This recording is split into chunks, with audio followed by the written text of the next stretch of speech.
I'm Logan Crawford, and right now on GBN, we're taking a look at a vital new resource for youth serving organizations. It is called Protecting Other People's Children 120 Days to a Strong Child Safety Policy. It is a comprehensive guide that helps schools, churches, camps, and mentoring programs build a robust, sustainable child protection policy fast. It is written by two legal experts, Debbie Ausburn and Tom Rawlings. And this book equips readers with proven tools to help keep kids safe and organizations accountable. We're delighted to have these very talented authors join us here today. We thank the team at Atticus Publishing for helping us put them on TV today. And we ask viewers like you to support authors like them by subscribing to our channel and by purchasing their amazing book. The links are below this interview. Tom, Debbie, thank you so much for joining me here today. Thank you for the opportunity. Great to have you on the show. What was the inspiration behind this book? Why did you decide to write a book about protecting other people's children? Debbie, I'll let you go first. Well, I think it's because Tom and I have been in the field in different roles. I have done more on the ground defending organizations in lawsuits, and Tom has been more at the head of the organization and seeing the problems and coming and fixing, cleaning up problems in different arenas. But both of us saw mistakes that our clients were making. Um, that we wanted to put in a book to tell them how to prevent future problems. What are some of those problems that organizations such as daycare centers or camps are making that are putting children at risk and also putting themselves at risk? We live in a very litigious society nowadays, right? Not only that, we live in a society in which a lot of times people say, "Oh, we have a policy. That's it. That's great."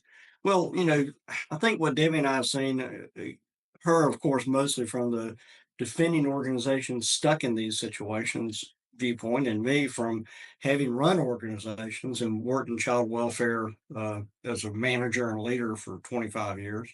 I think what we've seen is that um, organizations they'll adopt a policy, but they won't really take the time to help their own staff understand that child protection is a priority, that it has to be embedded in the culture, and that you have to develop policies that actually work for your organization.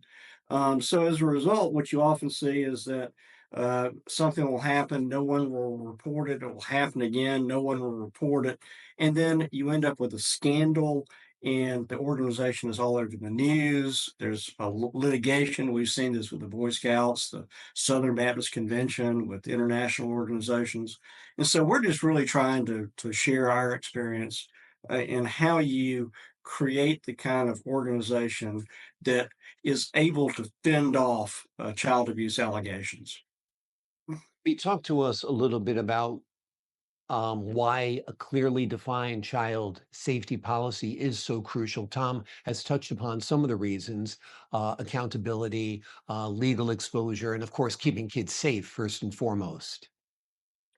Well, I think I often tell my clients that the second worst thing they can do is not have a policy. Yeah. The worst thing they can do is have a policy that no one follows. Because what happens is, as Tom said, they have a policy. It doesn't work for the organization. Staff will forget about it or slide around it, decide it doesn't apply in this situation, and nothing happens. 97% of the time, nothing bad happens when groups break these rules.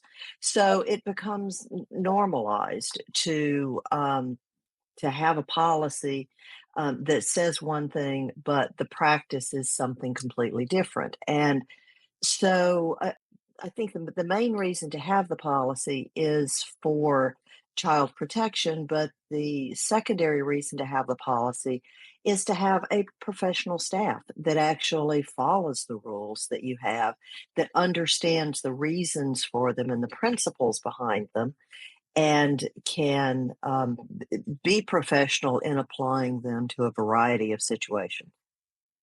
We had a case here, Tom, in the New York City area recently where a child who was a toddler was thrown forcibly onto a cot and cut his face, required stitches. Like Debbie just described, local news was all out in front of the place. The place is closed down now, the daycare center. Talk to us, take a look at a scenario like that Mhm. and talk to us about the policies that you suggest in your book that would help ameliorate some of the after effects of having a bad hire where somebody did something wrong and awful. Yeah, certainly.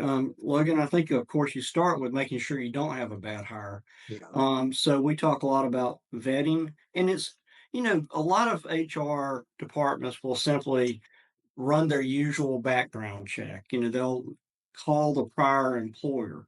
We find that when working with individuals who are going to be serving vulnerable children or vulnerable adults, you have to go further than that. You have to figure out, does this person have any, you need personal references, personal character checks. What kind of activities does this person engage in outside of work? Do they seem to be the kind of person who has a temper? Do they seem to be the kind of person who perhaps engages in activity that might be a little strange for an adult, so to Mhm. speak? So we of course want to worry about individuals who might abuse a child, who might not be able to control their own emotions, who also might take advantage of a child, sexually or otherwise. I think the other issue, of course, is that usually what you see, as Debbie kind of mentioned, is that you see before an incident, you see that individuals have done other things to violate rules, push boundaries. They may have blown up inappropriately at a child. They may have been alone with a child when that was against the policy. Little issues aren't reported before they turn into a real problem. Then the result is often something like what you're describing, where a child is actually injured. Great advice. The vetting process was questioned in this case, and it looks like that the woman had been terminated from employment at another daycare center before she was picked up by this daycare center. And obviously, it turned out to be a horrible hire. Debbie, talk to us a little bit about the biggest risks youth serving organizations face. Well, actually, statistically, the biggest risk that youth organizations face is victimization by other kids. Hmm. It is the victimization by adults that gets the most media, and specifically sexual abuse by adults. So you see a lot of rules that are geared towards keeping out pedophiles, but then we forget that statistically, rough handling of kids, like what you just described, Mhm. is more common by adults, and then both sexual and physical abuse is more common by kids. Mm. And so a lot of times we forget the need to deal with supervision of kids. Anti-bullying policies are actually a part of what we recommend for child protection policies. People don't think of those as child protection policies, but they are because of the statistical probability. And then, of course, we also caution against overstating everything because, sometimes with kids, it's not bullying, it's just conflict. And kids have to learn how to deal with conflict. If we call everything bullying and protect them from ever having their feelings hurt, then we have what we have are getting towards, which is a very fragile generation that doesn't know how to bounce back from failure or hardship. So we need to protect kids from actual bullying. We don't need to protect them from conflict, and that's a tough line to draw. It's also tough, Tom, when it comes to different age groups. I mean, sometimes preschoolers don't even know what they're doing when they're abusing each other. You know, some curiosity in a bathroom or something like that. And I guess that's where supervision comes into play to make sure that children aren't left alone in a situation where something untoward could happen. Exactly, Logan. And, that also goes to the fact that you can't have a one size fits all policy. So, For example, if you have a situation where you're serving teenagers, you do need to be more careful about perhaps an older teenager doing something with a younger teenager because there's that difference in age and authority and power. If you're dealing with younger children who may be curious about things, it's maybe a question of supervision. A lot of organizations, as you know, have these rules that, oh, don't ever hug a child, don't let a child sit on your lap, etc. And that may be a very good policy when you're dealing with teenagers. You honestly, adults shouldn't be having teenage clients sit on their laps, probably. Right. But at the same time, young children, if they fall down and skin their knee, they need a hug. Yeah. It's much more appropriate. So it really is important. We talk about in the book about making sure that you're tailoring your protection policies to the age groups you're serving. Absolutely important indeed. Debbie, talk to us a little bit about the 120-day timeline and how it's broken down. Yes, the 120-day timeline, it's guidelines rather than actual deadlines, under the theory that people need some sort of target, but it's a soft target. We recommend you spend the first 30 days doing an audit, figuring out what you have. We have a list of things that you look at, just issue spotting. You get your team together, which is the child safety coordinator, which is the person that makes sure that they have the resources and the clout within the organization to actually make things happen. And then we recommend two teams. One is the team that actually writes the prevention policies, and then there's the other team that works on the response policies, and that would also include mandated reporting, and all of those things that would the training people of what to look for to understand. For instance, what are the signs of grooming versus the signs of good mentoring? Because those two things can look very similar. And so, once you have those two teams in place, then the next 30 to 60 days after that is when they start writing their policies, working on actually getting the policies together, and then the 90 to 120 days roughly is the putting together the training programs for the staff and checking on other important but less urgent policies or things that will take longer, such as considering whether you have the budget to put windows in the doors, for example, and those kinds of things. And then we also recommend, in order to make it a part of your culture, that every year the organization goes back and audits itself again and looks at its incident reports, surveys its staff again with some surveys that we recommend, and every year take the temperature and see if the policies are actually working for you, or if you've got policies that are just sitting on the shelf and are just waiting to be discovered by a lawyer in litigation against you. That was a big question, so I'm going to let you fill in some of the information also about the 120-day timeline. Sure. So as Debbie said, one of our sort of our mantras is don't start off by simply saying, "Oh, here's a policy." In other words, your first thing to do should not be to go look up what other people are doing necessarily. The first thing you do is you sit down with your team because it's really important for your organizational culture to make sure that this is a grassroots effort. It's got to involve everybody. And you say, okay, what are some of the issues that we struggle with here? What are some of the risks that we face? And then you do start looking around. You look at news stories like the one you just mentioned. You look at what other organizations have gone through. And you say, okay, well, what can we do here that we think will work to prevent these types of incidents? And that's the foundation of your policy.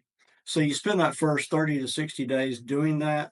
Of course, there are some real important things to do. You do have to make sure you're compliant with the law. So if you're a regulated industry like childcare, some camps, for example, You want to make sure that that whatever policy you adapt is in line with those regulations. You may have industry standards. So there's a lot of, for example, insurance companies that liability insurance can provide you with what other people in your industry are doing.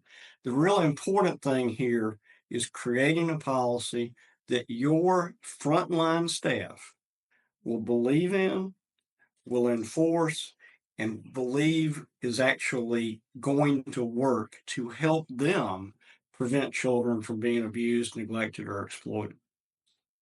Debbie, it's important to have this a living policy where you can document that meetings were held, that discussions were held, to show that it was more than just a printed manual, but something that the team took seriously and took to heart and put into action.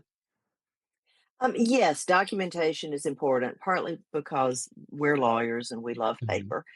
But more important is the documentation that your staff knows what the rules are. Because what happens with unspoken rules is they change, people don't hear them correctly, they don't remember them. So we're big fans of making sure that your rules are clear and are written down, but then that you go back and talk to your staff on a regular basis. As Tom said, the grassroots part is extremely important because if your frontline staff is not following it, then it doesn't really matter what you've documented. So that's why you need to check in with your staff and make sure from their perspective that the written rules, A, that they know them, and B, that they're following them, and C, if they're not following them because they don't work, that you know why, and that you're, for example, let's just take if you decide that you need four references and you go back and your yearly audit shows that you're only getting 2 to 3 references for new volunteers or staff members, then you need to either change that rule, make it only 3 if that's all that you can do, or you readjust your resources so that you can meet that standard. That's what you have to do with everything with your staff is if it's written down, you have to test it, and if it's not being followed, you need to either make it a more reasonable rule for the resources that you have, or you need to shift resources around so that you are meeting that standard. Policy books, Tom, are often ignored. They can be sometimes this thick. Is it a good idea to put together perhaps a 10 commandments of the most important policies that an organization has and have that posted where everyone can see it? That's a really good point, Logan. In fact, some of the most successful work like that I've seen is basically marketing. You know, think about it. Your as leadership is marketing what we believe in, and Mhm. that is not only good for your employees, it's also good for your staff and your volunteers and those you serve. So, give you a couple of examples. A good friend of mine ran a children's home, and one of the things he did was to post some basic principles of child safeguarding on the walls here and there. It let the children know that safeguarding was a priority. It let them know what to do if they felt something was inappropriate, and it was a reminder. I think the other thing that's really important here is, again, building that culture. The more that you can sit down with your staff on a regular basis and discuss these types of incidents, say, hey, look, did you see what happened in New York City or in Philadelphia last week? Um, we want to make sure that doesn't happen to us. How are we doing along those lines? Yeah. Yeah, I think discussing recent news events that pertain to your organization are great practical exercises on how not to let this happen to you. You know, Right. it's a wake up call, no doubt. Debbie, what are some of the common mistakes organizations make when drafting safety policies? Well, the common mistakes, and I think we Mhm, may have mentioned this a gazillion times already on this, is just adopting someone else's policy. mhm, I'll give you, for example, it's very common for people who don't run organizations to say you should always have a rule of two adults with every group of children. mhm, Well, that may work for a place where you are have volunteers, but none of my organizations that have paid staff can afford to hire more people than they need to get the job done. They can't afford to hire people just to watch other people. So a two adult rule often doesn't work. So we say there, so look at what the principle is behind that rule, the two adult rule, which is don't let anyone isolate children without observation and supervision. And what can you put in place instead that will work for your organization? Maybe that's a rule that the doors are always open, or a rule that you're always within sight or sound distance. If you're a camp, that there's certain areas that you don't go without groups of three or four people. Just whatever works for that organization. So that may be the most common mistake we see is that people come up with rules. I remember one client called me and said that they had a consultant who had recommended that all adults who have contact with children be screened for have criminal background checks before they have contact with children or before they come on the camp.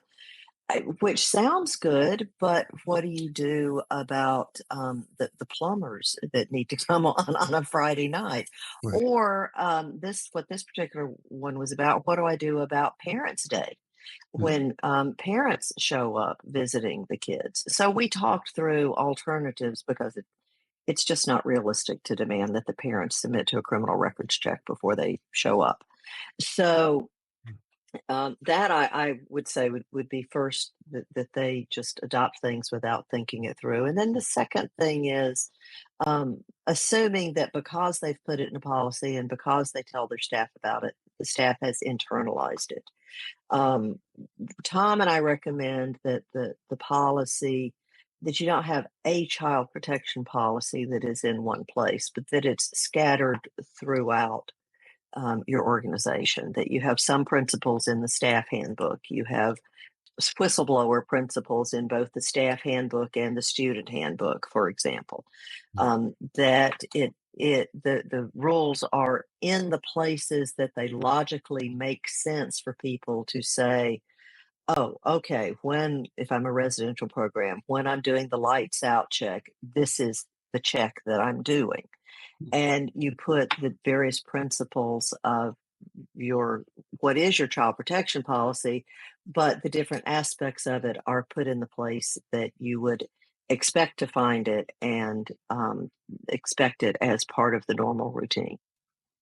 Great advice, Tom. I think what's beautiful about your book is that it makes all of this terrific information accessible.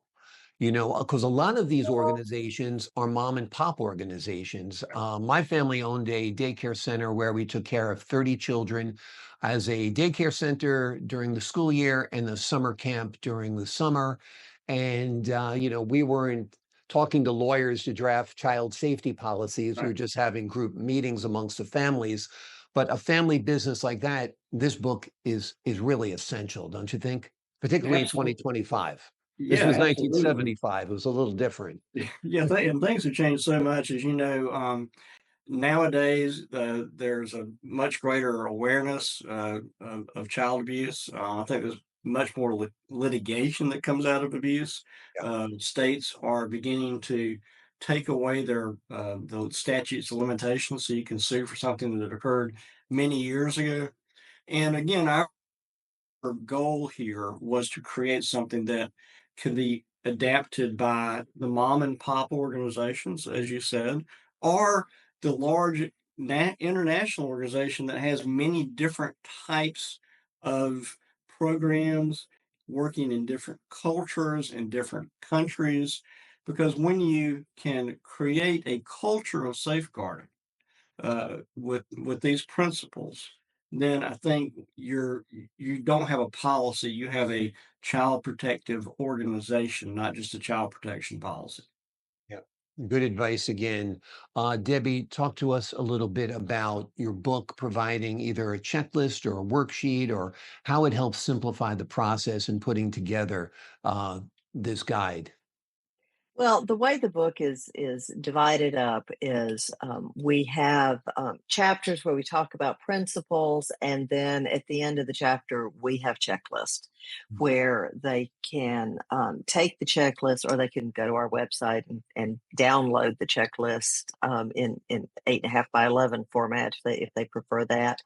And it helps them spot issues. We have, for example, in the first 30 days, we recommend surveying the staff using a couple of measures that Tom created, which is, psychological safety. Do I feel confident that if I report a problem, that it's going to be taken seriously and my organization is going to do something about it?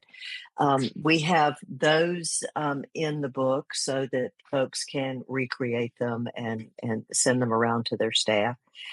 We have a lot of just checklists for things that folks need to look at and consider and make decisions. So, for example, everyone needs to do background checks, but whether they do just local background checks or national background checks, who has to have background checks would depend, for example, on how much unsupervised access they have to kids. So we have a matrix of what sort of screening you need to do depending on what sort of access. So a teacher who has unfettered access and in many cases unsupervised access to kids would need much more thorough screening than a toilet repair, a plumber who's coming in for a toilet repair, who can that the organization can supervise from start to finish. If you've got eyes on that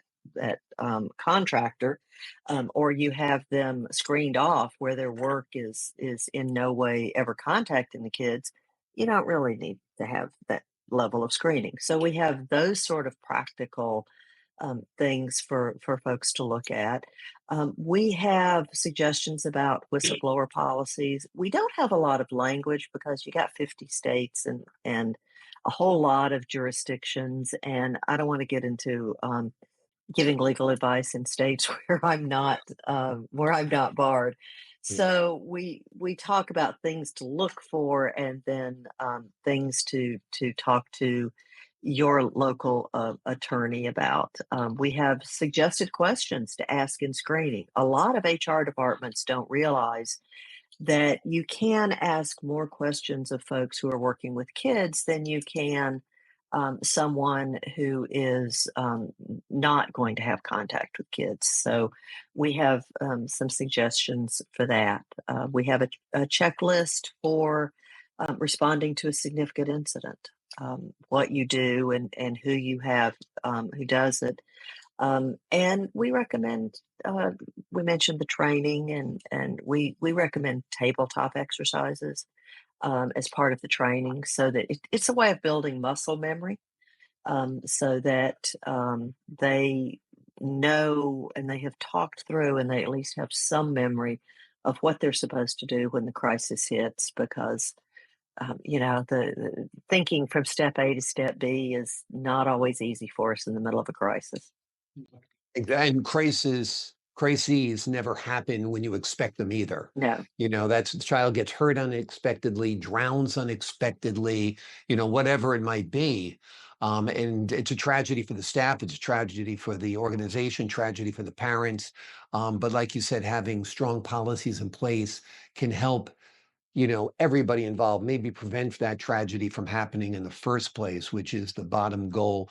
Final question, Tom, I'll let you handle this one. What do you hope readers take away from it, and who is your target audience?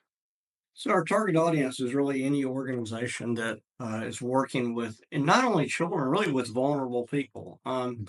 One of the things we that really motivated this book was looking around and recognizing that so many organizations in the US and across the world are doing good work for those who need help, the vulnerable, the child, the person who's hungry, the victim of domestic violence. And we recognize that those organizations can't do that work successfully unless they make it a priority to protect those beneficiaries. Because otherwise, a scandal or an incident like this can destroy your reputation, destroy your organization. It can wipe out the good you're doing. And so, what I hope is that when folks look at this book, they say, "Okay, this is our opportunity to improve the culture of our organizations in a way that empowers our frontline staff to keep those we serve safe from harm." And it's kind of like the Hippocratic Oath. Our mantra is first, do no harm. And so if you can put that at the forefront of everything you do as a child or youth serving organization, or even an organization that serves those in need of any type, then I think we will have succeeded in our mission in writing this book. You've made it all very, very accessible, very, very easy to understand. The name of the book we're talking about today is Protecting Other People's Children, 120 Days to a Strong Child Safety Policy. It is a must-read blueprint for any organization that is serving kids and vulnerable populations. Debbie, Tom, thank you both for joining me here today. Thank you. Thank you very much. I appreciate your insight and your wisdom. To the folks at home, I'm Logan Crawford for the Global Book Network. So long for now.